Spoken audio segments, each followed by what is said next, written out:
Shalom and welcome to Avat Ami Torah blog. Today's entry will be dealing with the Torah portion this week. We're almost at the end of the book of Shmot, and we are in Parashat V'yikhal. And it's interesting that the parasha started Shmot in Exodus on the 35th chapter, and it started with the words V'yikhal Moshe. And the reason this is interesting is we usually in the New Covenant we use the term church quite a lot, but really it's an incorrect term that unfortunately has been mistranslated from the Hebrew, and I think we do need to understand this term. The term in the Hebrew is the term kahal, and that's the really truly the name of the parasha V'yikhal, and it's really meaning in Greek ecclesia. It's come from the word ecclesia in Greek, and this word is really somehow got translated to the word church in the English language. But I do want to explain to you that the word kahal or ecclesia usually talks about a Jewish crowd. Okay, so when we see the word church, really replace it with the word kahal, it will allow you to understand the text of the Brit HaChadasha a lot better, because the Kahal mean a group of people that share ideas, share vision, share commonality, and that's really the point is here. And we read at the beginning of the Torah portion here, Vayikal Moshe et kol edat bnei Israel, and Moshe gathered all of the children of Israel, and then he gave them the commandment. And the interesting commandment he gave them is the commandment of the Shabbat, but then he went further and he says to them, you should not light a fire, lo tevaru esh bechol moshavtechem. What an interesting commandment to give to all of them together, okay? And it's interesting that the commandment is given together, okay? The reason I feel that this is important, this mitzvah, is for two reasons. Most people look at the Parashat, and the Parashat means the surface reading, say you are not to burn fire, light fire, and there is certainly truth to that. We are not to light fire on the Shabbat.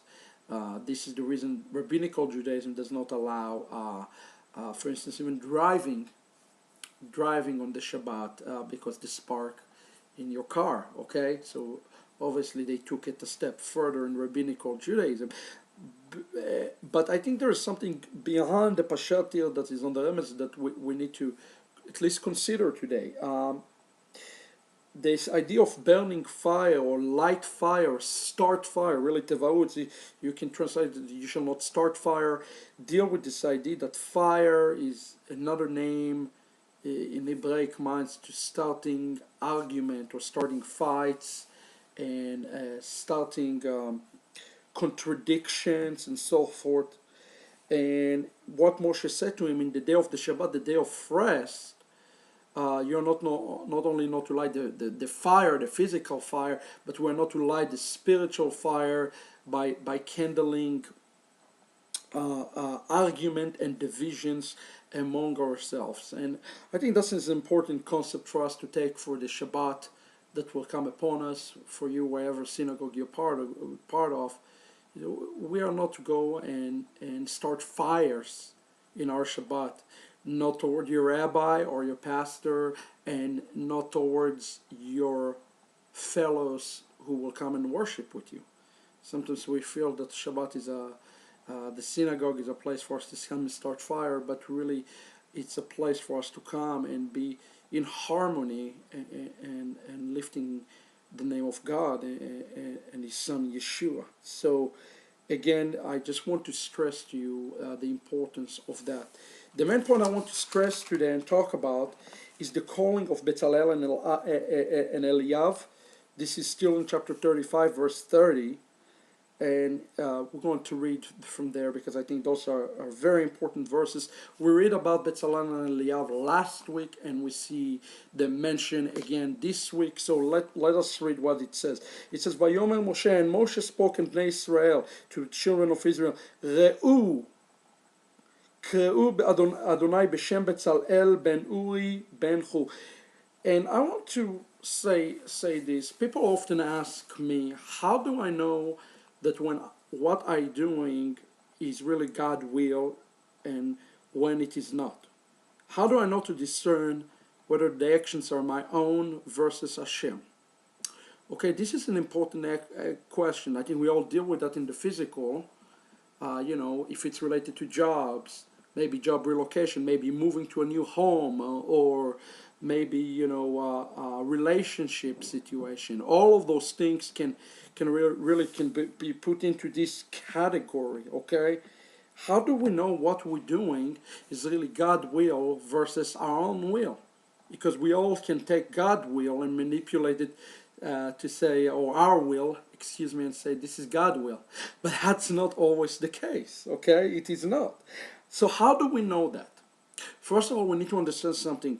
If it is truly God will, whatever we're doing, Hashem will, it is not going to be a failure. Somebody told me once, and I always adopted this, God does not fail. God does not invest in failed projects. God does not put his money into a failed stock. Okay, and I certainly hope that none of us, and I know that we're not fail stocks. Okay, so what makes us successful stocks? Well, here it is. It says in verse 31, the first thing he said, Hashem has filled him with Ruach Chokhmah. What is this Ruach Chokhmah? It's the Ruach HaKodesh. The Ruach Chokhmah is the Ruach HaKodesh. You want to know what God will into your life, you need to start by asking for this Ruach to fill you. Okay? And it starts with Ruach Elohim. This Ruach Elohim have to be filling us before we even take an action. By itself, the idea of asking for Ruach Elohim is an action by itself. Okay, you understand? This is an action. And how many times when you pray, you ask for Ruach Elohim to come to a situation? Well, you should try this. Ask for Ruach Elohim to come to a situation and see what happens. Everything in the Hebraic thought have levels. Everybody wants to know the will of God, but in essence, what the Torah teaches us, that there are levels in order to get to know the will of God. Step one is asking for the Ruach Elohim or Ruach HaKodesh.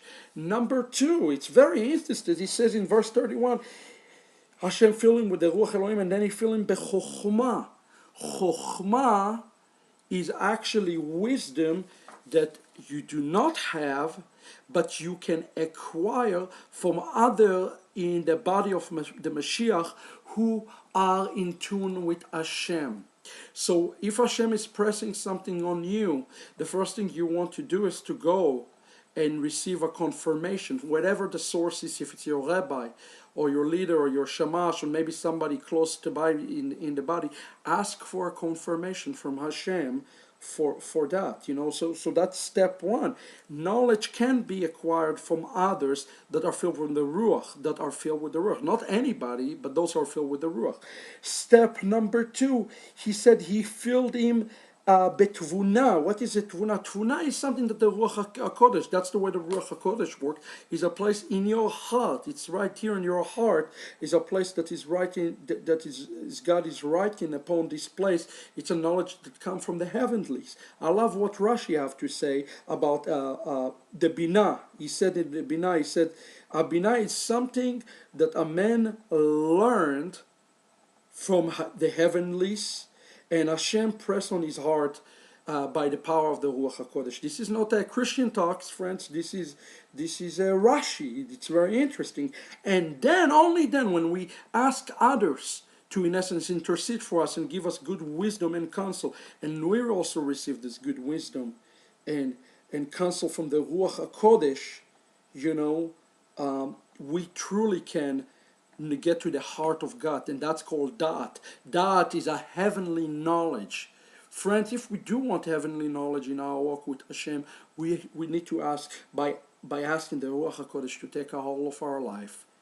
And then, of course, we do also have to ask for the Chokhmah from others who are in tune with God. And then lastly, we have to ask for the Binah. Binah is the heavenly understanding to press upon ourselves. I wish us all a Shabbat that is filled with the Da'at from Hashem. Shabbat Shalom, everybody.